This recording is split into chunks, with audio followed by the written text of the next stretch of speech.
Bem, deixa eu trazer uma outra informação, porque a alta reprovação de Lula, causada pelo impacto direto das medidas econômicas no bolso do eleitor, fez com que o governo preparasse uma operação para tentar reverter os danos.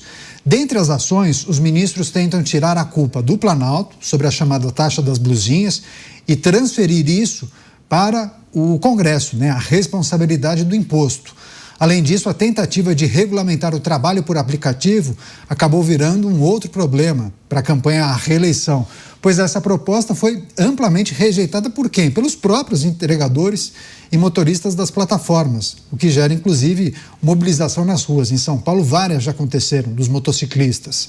Se, por um lado, a taxa das blusinhas é considerada uma das medidas mais impopulares do governo, a alta no endividamento tem atingido mais de 80% das famílias brasileiras, que criticam a alta em inúmeros produtos e pressionam o Planalto a agir. Deixa eu chamar o Mota, porque é preciso analisar medidas que em algum momento foram discutidas pelos integrantes do governo que projetavam que elas teriam um efeito, que serviriam como troféus no processo eleitoral. Nossa, nós fizemos isso, fizemos aquilo. Só que tudo deu errado. E aí eu fico pensando, como é que eles salvarão essas duas iniciativas aos 47 do segundo tempo, No limite para começar a campanha eleitoral. Bom, eles acham que vão usar com sucesso as mesmas técnicas que funcionavam em 1980. Porque tudo começa com as ideias. Nesse caso, com ideias completamente erradas. A verdade é que em todos os países ocidentais o eleitor está desiludido e a razão é simples. Esse chamado modelo democrático, ele estimula o populismo irresponsável e incentiva a mentira e a fraude. Porque tudo que o político precisa fazer para chegar ao poder máximo do país é conseguir um determinado número de votos. Ele não precisa de preparo, ele não precisa de conhecimento, ele não precisa de cultura e nem de moral. Ele não precisa nem cumprir a lei.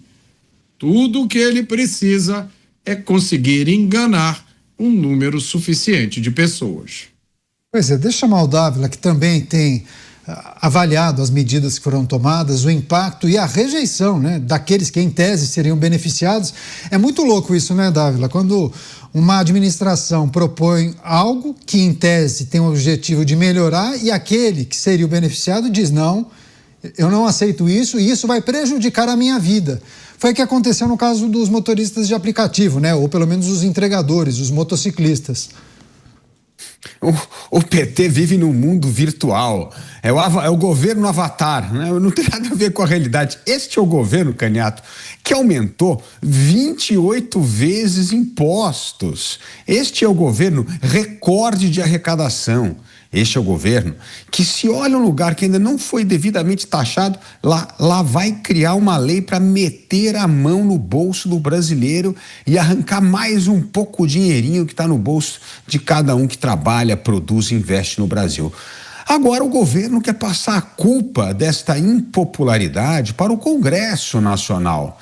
Mas ele é o autor de todas essas medidas. Ele é que tem essa ganância arrecadatória para pagar rombos de estatais, para pagar roubo do INSS e para sustentar bilhões de reais gastos com viagens desnecessárias. Por isso, Canhato, não tem como esconder a realidade das pessoas. Não é contando essas mentirinhas do governo, essas fake news, que vai fazer o eleitor mudar a cabeça dele. Afinal de contas, nós temos 81 milhões de brasileiros inadimplentes, pessoas que não conseguem cumprir as suas obrigações financeiras porque nós temos a taxa de juros mais elevada do mundo, culpa de um governo que gasta muito mais do que arrecada. Mesmo com recorde de arrecadação, o governo vem batendo um outro recorde muito pior, o do gasto público. Por isso, Canhato, essa conversa não cola mais. E também não cola com os motoristas de aplicativo. Muito bem, sabem que este é o governo que está tentando meter a mão no bolso deles, atrapalhar a atividade econômica deles, criando uma legislação, de novo, para taxar o dinheiro duro ganho sendo motorista de aplicativo. Por isso, Canhato, ninguém mais cai nessa lorota do governo. É o governo avatar que só fala para a sua torcida. Mas para o resto do Brasil, todo mundo já abriu o olho. Porque num país com 81 milhões de inadimplentes e com os motoristas de aplicativos entendendo muito bem qual que é a tramóia do governo para meter a mão no bolso de cada um deles, não cola mais. Deixa eu chamar o Bruno Musa, porque tem três aspectos, né? 3 detalhes, 3 informações nessa notícia. Uma trata da taxa das blusinhas. Semana passada nós observamos o presidente da República fazendo um ajuste fino no discurso, dizendo que a medida nem era necessária, ou seja, jogando no colo de alguém. Se tomaram essa decisão, não foi a decisão mais acertada. Eu mesmo achava desnecessária. Aquela história do tipo, eu não sabia, fizeram, mas eu mesmo achava que isso não deveria ter sido implementado. A outra, em relação aos motoristas de aplicativo. Muitas manifestações, inclusive, nas capitais, Bruno Musa, os profissionais rechaçando aquela tal de taxa mínima. Muitos não concordam, preferem trabalharem como autônomos e eles mesmos, os próprios trabalhadores administram suas horas e seus recursos. E aí, por fim, algo que você destacou várias vezes, né? O alto endividamento das famílias brasileiras. Esse talvez o item mais sensível, né, da agenda econômica do governo, porque isso não se muda do dia para a noite. Fico pensando, qual vai ser a adoção, a estratégia para tentar driblar qualquer tipo de acusação no que tange o endividamento das famílias. Tem dedo do governo aí, não tem, Musa? Tem muito. Eu estava fazendo um vídeo para amanhã, inclusive, sobre o ciclo econômico da China. Ou seja, que ele começou há 20 anos atrás como um país em que construía tudo, demandava commodities. Você tinha um país por construir, tirar um país pobre, agrário, para transformar ele num país manufatureiro. E agora a dificuldade é transformar o país numa economia de consumo. A poupança aumentou, ninguém quer consumir. E qual é a relação disso com o Brasil? O ciclo econômico. Lá atrás, os ciclos econômicos, quando começam, ele parece ótimo. Você tem uma intervenção, você tem um subsídio, tudo parece lindo, maravilhoso, porque os resultados acontecem no curto prazo. Mas os agentes econômicos, eles são míopes. Ninguém enxerga os malefícios do longo prazo, dos intervencionismos brutais que acontecem, causados pelos endividamentos hoje, no curto prazo. O que eu quero dizer com isso? O ciclo econômico, assim como eu mencionei da China, ele também se esgota no Brasil. Ele se esgota após quase 20 anos de PT. E 20 anos de PT não tem a ver com uma política partidária exclusivamente, mas sim com uma mentalidade. Uma mentalidade, como o Mota falou, parada nos anos 80, retrógrada. Uma mentalidade mofada, por assim dizer, que ela não para mais de pé. Não para mais de pé porque as pessoas mudaram. As demandas do mundo de hoje mudaram, mas eles continuam querendo a tal da CLT desenvolvida por Getúlio Vargas, ali nos anos 30, nos anos 40. É impressionante como eles não andam e não conseguem perceber que a demanda da população, especialmente dos mais pobres, mudaram.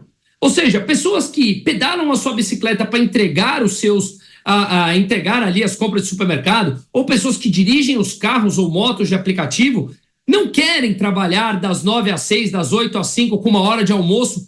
Não querem. Qual é a dificuldade de entender isso? De uma nova geração que quer uma liberdade profissional e que pode trabalhar até 3 da manhã, mas não quer ficar engessado em determinadas regras. Mas ele quer a liberdade dele. Eu quero trabalhar 15 dias seguidos para depois folgar 2 com meu filho e ir à praia. Qual é o problema? Se para o empregador e para o empregado funciona, quem é esse tal sujeito que continua vivo na política brasileira desde os anos 80, achando que sabe mais a respeito dos outros? Além de uma arrogância, prova a falta de conhecimento de entender a vida das pessoas. Então, essa é a típica responsabilidade ou terceirização da responsabilidade, como você próprio falou, de jogar no colo de alguém essas ações que não funcionam. E por que não funciona? Porque fica claro que aumentar imposto foi sempre arrecadatório nesse mandato do governo. Arrecadatório puramente por um governo que gasta mais, perdulário, gasta mais do que arrecada e que precisa de dinheiro para financiar os seus gastos correntes. Caso contrário, você entra em default, não tem dinheiro para pagar os seus fornecedores e aí você cria artimanhas, narrativas falaciosas de que isso favorece o mais pobre. Eu lembro muito bem quando o entorno do presidente respondeu àquela página que tem 30 milhões de seguidores, a Choquei, que agora o dono está preso. Ela respondeu o entorno do presidente Lula falando que o aumento da blusinha não chegaria para os consumidores, era só para as empresas. Repito, e me perdoe o português claro, meu filho de 2 anos riu e entendeu que isso era uma mentira, claramente. Ou seja, eles não conseguem entender ou não querem entender a realidade por um ponto específico, porque eles precisam de dinheiro para financiar os seus gastos correntes e continuarem sequestrando as instituições e os ministérios com o orçamento público, com o dinheiro do pagador de imposto. Então, eu não acho que eles não saibam o que estão fazendo. Eles sabem, mas não tem outro caminho, a não ser buscar financiamento forçado do dinheiro do pagador de imposto para tentar permanecer no poder e manter esse projeto de poder que não começou hoje, começou nos anos 80 e continua a se concretizar até agora.